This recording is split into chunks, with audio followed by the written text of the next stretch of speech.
नमो भगवते वासुदेवाय। हर हर महादेव। मैं स्नेह प्रेम स्वागत करती हूँ आप सबका आपके अपने चैनल समृद्धि ब्लॉग्स में। मित्रों, आज चर्चा होगी श्रावण पुत्रदा एकादशी पर।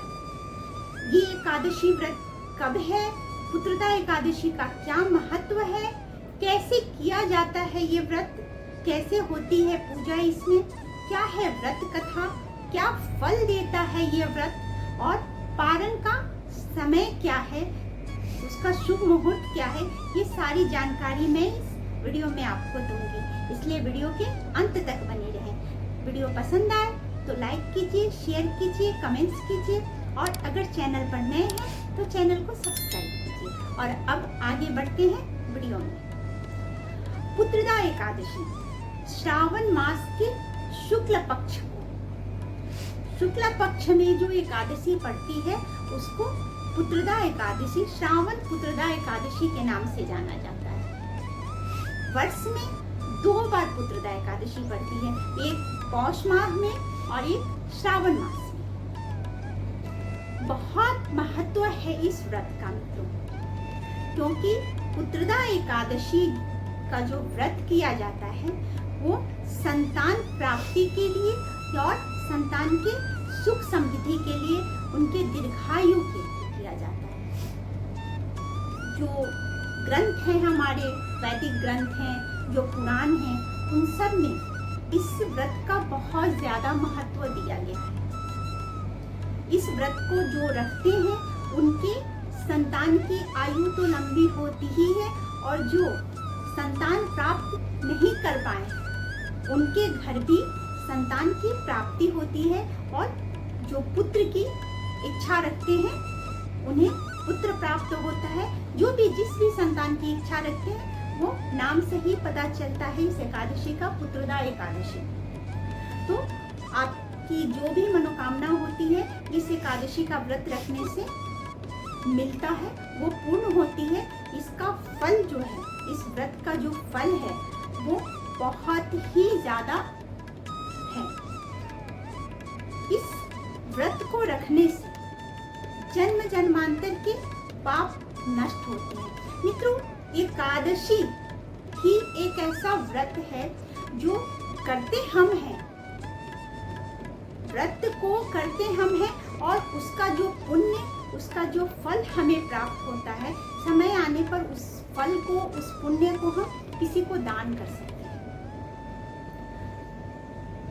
इस व्रत को रखने से पाप का नष्ट तो होता ही है, साथ में घर में सुख समृद्धि का भी आगमन होता है। तो अभी इस श्रावण में ये एकादशी का व्रत कब है, कब एकादशी तिथि शुरू हो रही है? तो एकादशी की तिथि जो है वो शुरू हो रही है 15 अगस्त को 10:26 पर, सुबह के 10:26 पर, यानी 10:26 पे एकादशी तिथि आरंभ हो रही है 15 अगस्त को, और ये समाप्त हो रहा है 16 अगस्त को 9:39, यानी 9:39 पे सुबह की। लेकिन अब बात ये आती है कि जब 15 अगस्त को एकादशी आरंभ हो रहा है और 16 अगस्त को एकादशी की तिथि जो है समाप्त हो रही है, तो व्रत किस दिन रखें? तो व्रत हम रखेंगे 16 अगस्त, क्योंकि हिंदू धर्म में, हिंदू ग्रंथ में, हिंदू शास्त्र में, हिंदू पंचांग में ये विदित है कि जो भी व्रत रखते हैं हम वो उदया तिथि में रखते हैं। तो 16 अगस्त को जो है उदया तिथि जो पड़ रही है, जो 9:39 तक एकादशी का तिथि पड़ रहा है, तो व्रत जो है हमारा 16 अगस्त को होगा। अब व्रत में आपको क्या करना है? पता है कि जो एकादशी का व्रत है वो विष्णु जी को समर्पित होता है। चतुर्मास में व्रत पड़ रहा है, जैसा कि पहले से मैंने वीडियो में बताया था कि देवशयनी एकादशी, भगवान देवशयनी एकादशी से भगवान विष्णु शयन में चले जाते हैं, तो ये, और फिर देवउठनी एकादशी को वो जगते हैं कार्तिक मास में। तो ये चतुर्मास चलता है। चतुर्मास में पड़ने वाली इस एकादशी का बहुत ही ज्यादा महत्व है। भगवान विष्णु की पूजा होती है। अब पूजा में आपको क्या करना है?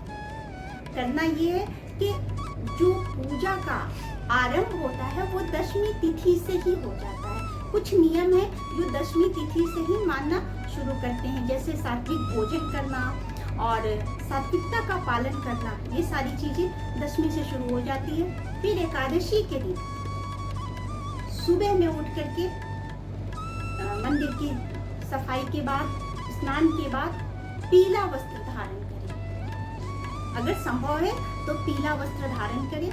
फिर मंदिर में भगवान को एक चौकी लें और उस पर पीला वस्त्र आसन बिछाएं और उस पर भगवान विष्णु लक्ष्मी जी के साथ आसीन करें, वहां उन्हें बिठाएं। फिर चंदन, अक्षत, पुष्प, नैवेद्य, धूप, दीप, इन सब से उनकी पूजा करें। सर्वप्रथम पूजा शुरू करने के पहले, आसन देने के बाद भगवान को आप व्रत का संकल्प करें। अगर व्रत कर रहे हैं आप तो व्रत का संकल्प करें कि मैं एकादशी का व्रत कर रहा हूँ या कर रही हूँ और इस व्रत को मैं करते हुए आपको अपने यहाँ आमंत्रित करती हूँ। इस तरह से संकल्प करें व्रत का, पूजा करें, चंदन लगाएं, पुष्प अर्पित करें, धूप जलाएं, घी का दीपक जलाएं। उसके बाद जो है व्रत की कथा को पढ़ें या कथा को सुने। श्रवण का बहुत ज्यादा महत्व होता है। किसी भी पूजा में जो व्रत हम रखते हैं उसमें जो कथा होती है उस कथा के श्रवण का ज्यादा महत्व होता है। लेकिन आप पढ़ भी सकते हैं, सुन भी सकते हैं। कथा के श्रवण के बाद भगवान की आरती करें। आरती के बाद अगर आपने निर्जला नहीं रखा है, व्रत आपका निर्जल नहीं है, तो पूजा के बाद आप फल वगैरह जो भी है फल ले सकते हैं। फल लीजिए या मीठा आहार, अगर आपने लेने का संकल्प लिया है कि मीठे आहार से भोजन मुझे ये व्रत रखना है, तो मीठा आहार ले सकते हैं। संध्या के समय भी आपको पूजा करना है। उसके बाद जो पारण का समय है वो आता है 17 अगस्त को, जो कि सुबह के 5:51 से लेकर के 8:05 तक। तो उस समय आप पारण का व्रत कर सकते हैं। आपने 16 अगस्त को एकादशी का व्रत रखा और 17 अगस्त को आप पारण कर सकते हैं। अब इस व्रत में क्या करना है? करने का मतलब है कि क्या दान करें, कोई क्या ऐसा करना है जिससे कि पुण्य की प्राप्ति हो। तो इसमें जो है दीपदान का, पुत्रदा एकादशी में दीपदान का बहुत ज्यादा महत्व है। दीपदान कैसे करें? दीपदान करने के लिए आपको आटे की छोटी छोटी दीप बनानी है। छोटे छोटे आप दीपक बनाइए, उसमें घी डालिए या अगर घी की जगह आप तेल भी डाल सकते हैं, कोई ये नहीं। पूजा हमेशा अपने सामर्थ्य के हिसाब से ही होता है, सामर्थ्य अनुसार ही पूजा करनी है। तो आप तेल का दीपक तैयार कीजिए या घी का दीपक तैयार कीजिए। छोटे छोटे दीपक बनाइए, उसमें छोटी सी बत्ती डालिए और घी और तेल डाल करके उस दीपक को पीपल के पत्ते या बट के पत्ते उस पर रख करके किसी नदी में, किसी सरोवर में, अगर आपके आसपास है तो उसमें उनको बहा दीजिए। अगर आपके घर के आसपास ऐसा कुछ नहीं है, नदी सरोवर कुछ नहीं है, तो आप दीपक बनाइए और तुलसी जी के पास दीपक रखिए। ऐसे आपको दीपक दान करना। हाँ, एक बात अति महत्वपूर्ण कि भगवान विष्णु को जब हम नैवेद्य देंगे, भगवान विष्णु की जब हम पूजा करेंगे, तो उसमें तुलसी का पत्र अवश्य देंगे। तुलसी के बिना भगवान विष्णु कुछ भी स्वीकार नहीं करते, ये बात स्मरण रहे। तो तुलसी का पत्र हम भोग में भगवान विष्णु को देंगे।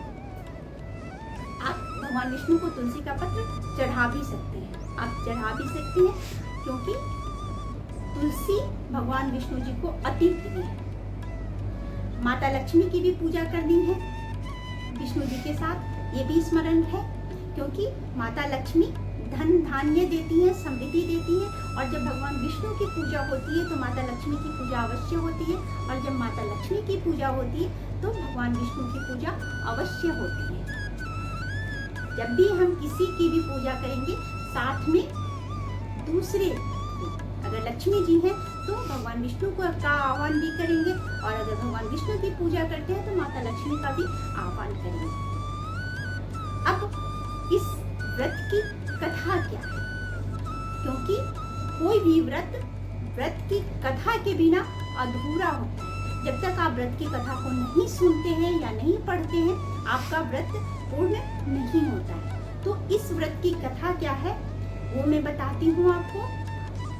कि एक नगर था महिष्मती। उस महिष्मती नगर में एक राजा थे महीजीत, जो कि बहुत ही नेक, बहुत ही अच्छे राजा थे, प्रजापालक थे, लेकिन वो निसंतान थे। निसंतान होने की वजह से वो हमेशा ही दुखी रहा करते थे। वो सारे कार्य करते, बट उनके चेहरे पे कभी भी खुशी नहीं होती, क्योंकि निसंतान होने का जो दुख है उन्हें हमेशा ही सालता रहता था, हमेशा ही उन्हें अंदर से दुखी रखता था। सब कुछ करते रहे। एक दिन उन्होंने सोचा कि आखिर ऐसा कौन सा पाप मैंने किया है जिसकी वजह से मुझे संतान की प्राप्ति नहीं हो रही, क्योंकि मैंने हमेशा ही प्रजा का ख्याल रखा, हमेशा ही अपने राज्य में अच्छा कार्य किया है, फिर ऐसा क्यों है? तो उन्होंने ऋषि मुनियों से बातें की, वेद ऋषियों से बातें की, पंडितों से बातें की। तो ऋषियों ने उन्हें बताया कि महाराज, आप इस जन्म में तो बहुत सारे पुण्य का कार्य कर रहे हैं, लेकिन पिछले जन्म में आप एक साहूकार, एक सेठ थे, और आपने एक सरोवर में गाय जहाँ पानी पी रही थी, आपने उस गाय को पानी नहीं पीने दिया था, उसे वहां से भगा दिया था। उस गाय ने आपको श्राप दिया था कि तुम निसंतान हो जाओगे। उस गाय के श्राप की वजह से ही आप इस जन्म में निसंतान है। राजा ने पूछा कि तो इसका क्या उपाय है? तो ऋषियों ने बताया कि श्रावण मास के एकादशी, शुक्ल पक्ष के एकादशी तिथि को आप उस व्रत को रखिए। श्रावण मास की शुक्ल पक्ष की एकादशी के व्रत को आप रखिए, जिसे पुत्रदा एकादशी कहते हैं। और इस एकादशी के व्रत के फल से, इस एकादशी के व्रत के प्रभाव से आप संतान को प्राप्ति करेंगे। राजा ने अपनी पत्नी के साथ इस व्रत को करना आरंभ किया, और व्रत करने के कुछ समय बाद ही रानी गर्भवती हुई और उन्हें पुत्र रत्न की प्राप्ति हुई। तो ये है इस व्रत का महत्व। जो भी इस व्रत को रखते हैं, जो निसंतान है, उन्हें संतान की प्राप्ति तो होती ही है, लेकिन जिनके पुत्र हैं, जिनके संतान हैं, उनकी आयु वृद्धि होती है, वो दीर्घायु होते हैं, वो सुख समृद्धि को प्राप्त करते हैं, उनका जीवन खुशहाल होता है, सुखमय होता है। इसलिए इस व्रत को रखा जाता है। तो ये है पुत्रदा एकादशी व्रत का महत्व, इसका फल, इसकी विधि, इसे करने की विधि, इसका कथा, और इसकी कथा के साथ जो पारण का समय है वो समय। ये सारी जानकारियाँ मैंने इस वीडियो के माध्यम से आपको दी। उम्मीद करती हूँ कि आपको सारी जानकारी अच्छी लगी होगी। तो लाइक कीजिए, शेयर कीजिए और चैनल को सब्सक्राइब कीजिए। इसके साथ ही आज की ये चर्चा विश्राम लेती है, और अब मुझे इजाज़त दीजिए। फिर मिलते हैं किसी और चर्चा के साथ। तब तक के लिए सुखी रहिए, खुश रहिए, प्रसन्न रहिए। भगवान की कृपा हमेशा बनी रहे।